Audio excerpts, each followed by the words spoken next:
Paraguay's deal with Brazil over the Itaipu Dam comes under heavy scrutiny. A diesel spill in Chile's Patagonia risks a unique and biodiverse environment. And Russia proposes a cooperation solution in the Gulf region to the United Nations. Hello and welcome to Telesur. I'm Carla Gonzalez from Quito, and this is From the South. The Senate in Paraguay has voted to cancel a controversial energy agreement with Brazil involving the Itaipu Dam, which led to the resignation of the foreign minister. Luis Castiglioni and 3 other officials who signed the secret agreement in May were forced to step down after 2 days of protests. Trade unions said the deal was a betrayal of Paraguayan interests and would cost the country an extra $300 million. Opposition lawmakers had threatened a censor vote against President Mario Abdo Benitez if he didn't sack the officials responsible. Itaipu Binational is the hydroelectric plant that Paraguay shares with Brazil, half and half. It was set up through an agreement signed in 1973, and in 4 years' time, the terms of that agreement are up for renegotiation. For the trade unions, protecting Paraguay's interests in the plant is fundamental for the country's future industrial development. If this is their approach to negotiating Annex C of the treaty in 2023, then we are done for. That's why people are so worried, because people are hoping that the renegotiation in 4 years from now will give us more benefit from our energy, so that we can change this economic model based on agriculture exports that has sunk us in poverty. It was only after the president of Paraguay's state electricity company, ANDE, resigned in protest that the agreement with Brazil became public. Opposition lawmakers said it surrendered Paraguay's control over 50% of Itaipu. We are confirming that what we said was absolutely correct. It's an agreement drawn up in secret, without our technicians being involved, which totally hands over our interests to Brazil. The lower house threatened a censure motion against President Mario Abdo if he didn't sack the 4 officials responsible for signing the agreement between Paraguay and Brazil. All 4 have now stepped down, but the lawmakers are still putting the president on notice. He must defend the interests of Paraguay. Let it be clear that he may have to go too, because here we will not allow the interest of all Paraguayans to be betrayed, their present and their future. Because if we don't negotiate to defend Itaipu, we will not be able to tackle the problems of poverty and inequality. Social movements say they will keep a close eye on any future negotiations the government undertakes on Itaipu, which according to official figures is the biggest energy-producing plant in the world. The Brazilian National Indigenous Foundation has condemned the murder of a Guayapi indigenous leader who was attacked by a group of miners in the northern state of Amapá. Our correspondent Ignacio Lemos has more details. In the indigenous Guayapi lands in the state of Amapá in the north of Brazil, an indigenous leader, Emira Guayapi, was murdered by a group of illegal armed miners, according to a statement given to the National Indigenous Foundation by the indigenous community. The attackers, who were armed with machine guns, invaded the indigenous land located close to the Renca Reserve, a natural and environmental protection area here in Brazil. The Guayapi people have already reported and condemned the entry of these illegal miners. At the time, Jair Bolsonaro said that declaring his son, Eduardo Bolsonaro, as the new U.S. ambassador would ensure that mining agreements on indigenous land are fulfilled. Bolsonaro says indigenous areas are strategic for Brazil's economic growth. However, his plans involve taking away the rights of indigenous communities living in those territories. Opposition parties and movements have already expressed and rejected Bolsonaro's statement and plans. They say these plans will lead to a genocide of indigenous people. The United Nations has also expressed concern at the murder of the Guayapi leader. Our correspondent Ignacio Lemos. And staying in Brazil, at least 57 prisoners have died after a riot broke out at the Altamira prison in the north of the country. Reportedly, a fight between criminal groups started when breakfast was being served. According to state prison authorities, at least 16 victims were beheaded, while others were asphyxiated. The inmates later set fires around the prison, preventing authorities from entering for about 5 hours. No prison staff were injured, although 2 were held hostage, but were later released. And Brazil's presidential spokesperson said those identified as ringleaders of the riot will be transferred from the Altamira facility to other federal prisons. The Ministry of Justice and Public Safety has made available space in the federal penitentiary system for the transfer and isolation of the criminal leaders involved in the rebellion that took place on Monday morning at the Altamira Regional Recovery Center and left more than 50 dead. Venezuela is mourning the murders of 6 Chavista Campesino activists by a paramilitary group in Barinas state on July 27th.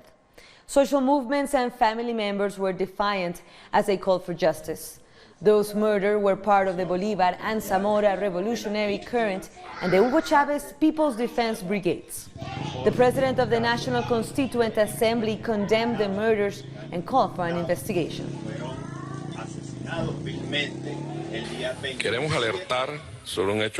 We want to alert you to an incident that happened in the state of Barinas. Venezuelans were murdered by a paramilitary group.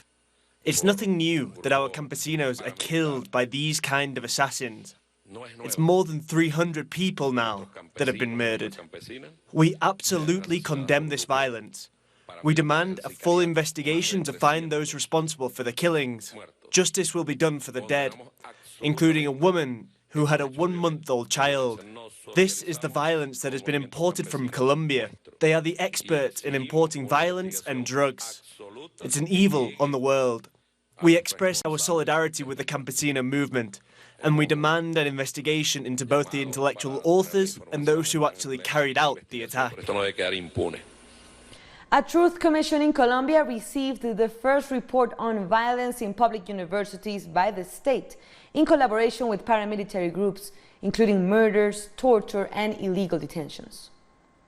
The report shows the repression trade union members, students, and lecturers went through at the hands of the state, which they're now denouncing to the Truth Commission. The report also seeks to reveal criminal practices inside the public universities. We are demanding that the Truth Commission sets up chapters in all the public universities, especially those on the Caribbean region, where most of the victims, paramilitary forces between 1998 and 2007 were based. They were victims of paramilitary forces that tried to change the policies of public universities through blood and fire. This report has testimonies of victims of repression between 2000 and 2019.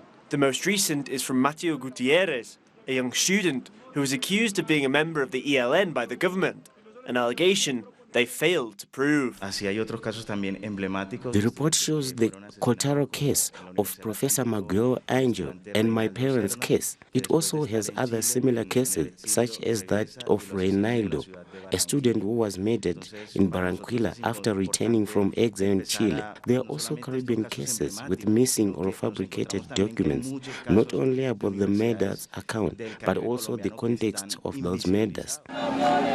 The country's public universities are not only suffering from state repression, they are also stigmatized by some sections of the media, which accuse the student movement of being groups of criminals. Since the Cold War, the militaries have had a practice of seeing the civil population as fiends or enemies. This practice has been systematic between 2000 and 2009. It is important to highlight the blood and fire, as told the ex-paramilitary chief Mancuso. He told me, I take the universities with blood and fire. And he took all universities on the Caribbean coast. The Truth Commission expects that with this report it will end the stigmatization, persecution and criminalization of the student movement, which has increased since the last student marches against the privatization of public universities. The Commission has a task to promote the recognition of liability. In the university issue, we will seek to reveal and acknowledge on the role played by paramilitaries, guerrillas, and the state in the violence inside universities. It is therefore important to promote dialogue in all sectors of learning institutions. We also seek to implement some strategies of coexistence and to avoid a repeat of the past mistakes. In the coming days, the report will be delivered to a special tribunal for peace, a transitional entity that will have the task of judging any action or omission causing murder, forced disappearance, torture or repression of students, trade unions and lecturers from public universities across the country. The government in Barbados is planning to propose legislation that would facilitate donating organs. The Minister of Health, Lieutenant Colonel Jeffrey Bostic, has approved a policy guide on organ transplant services. Just 19 organ transplants have been performed at the country's Queen Elizabeth Hospital in the last 30 years.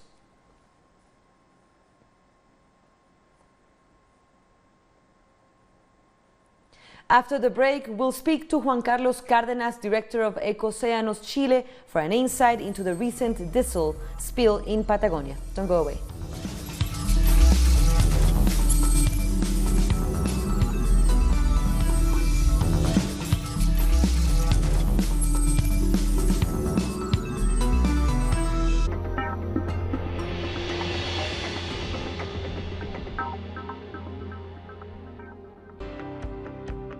Enjoy the best content in spaces where you will discover new perspectives, innovation,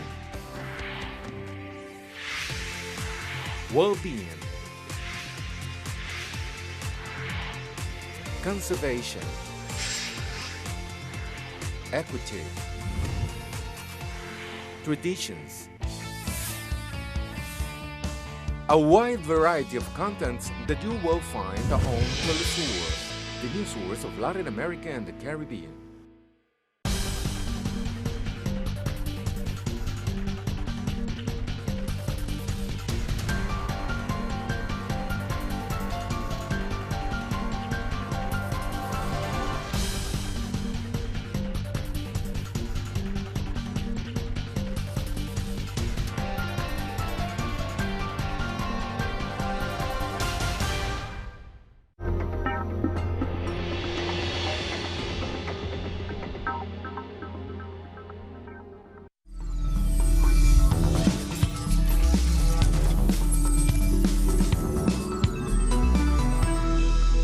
Welcome back. Let's continue with news. The government in Chile says it is sending a delegation to Guarelo Island to investigate a massive spill of diesel oil into the Southern Ocean from a terminal operated by the Cap Mining Company. The director of Greenpeace Chile has asked for transparency from the Navy and from the company. This spill occurred 250 kilometers northeast of Puerto Natales in Chile's Patagonia region.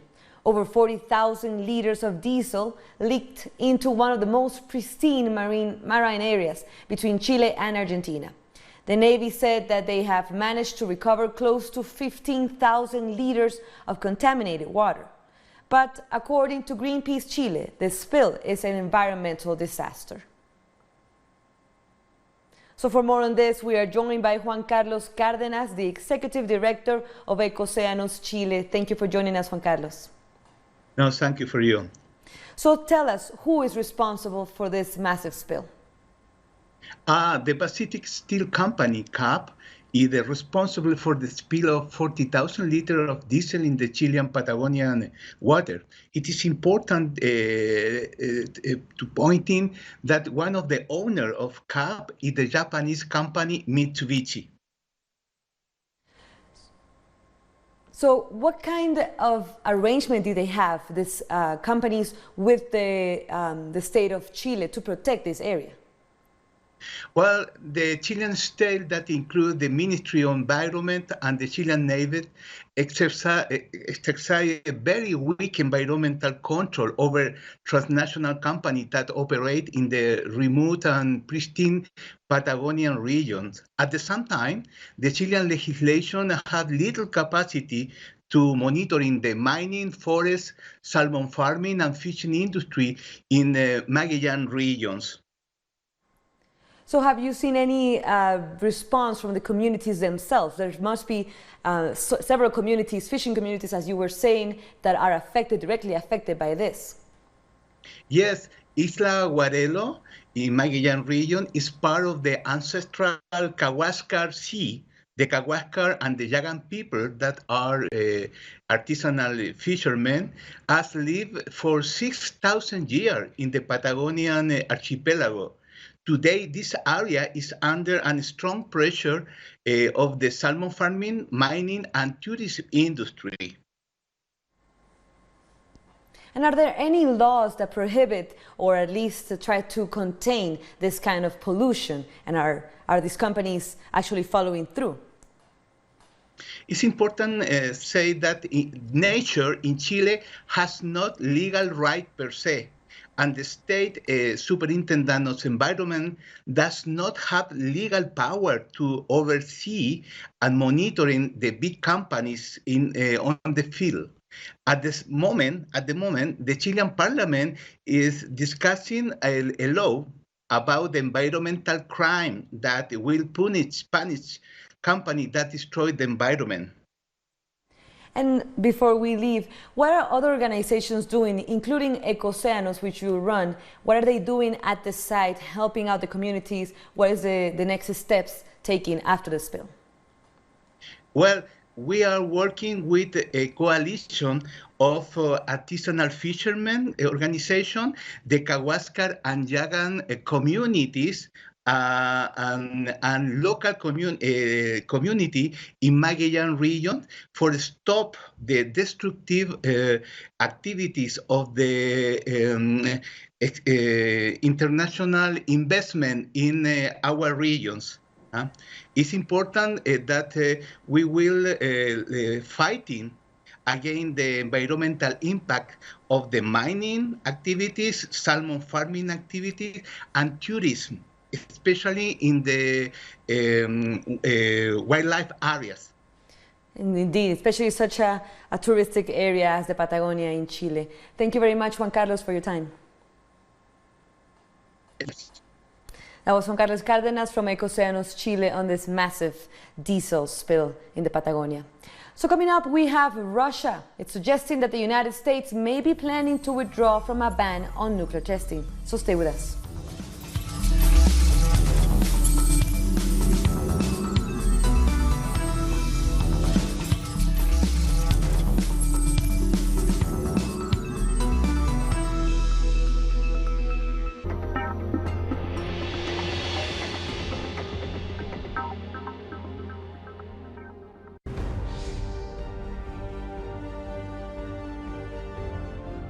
Acompañamos a los pueblos que resisten en cada una de sus luchas.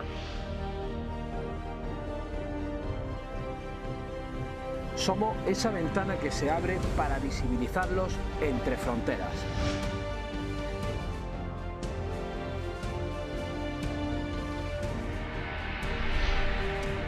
Thursdays, only on Telesur.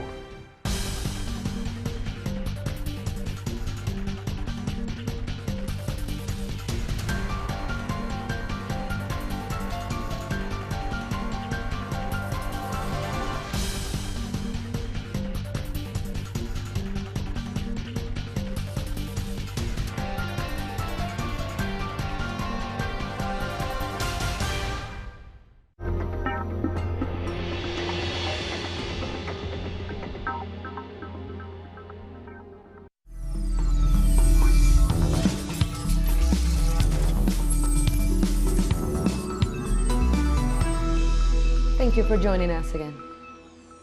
Russia has proposed an international cooperation plan to boost security in the Gulf region at the United Nations.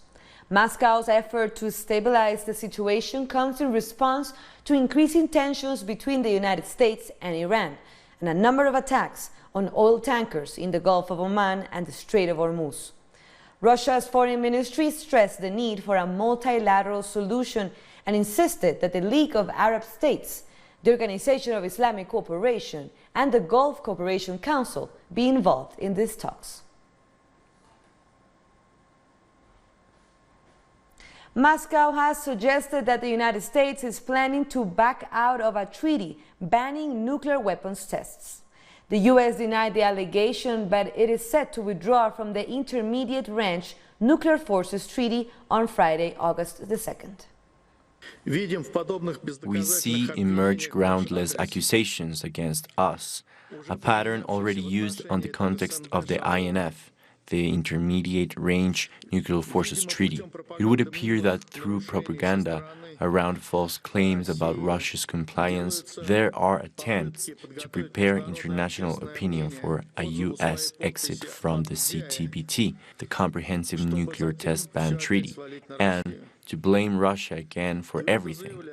I can say quite firmly that that kind of trick will not work again. In other news, miners who haven't been paid are blocking trains carrying coal in the United States in the state of Kentucky.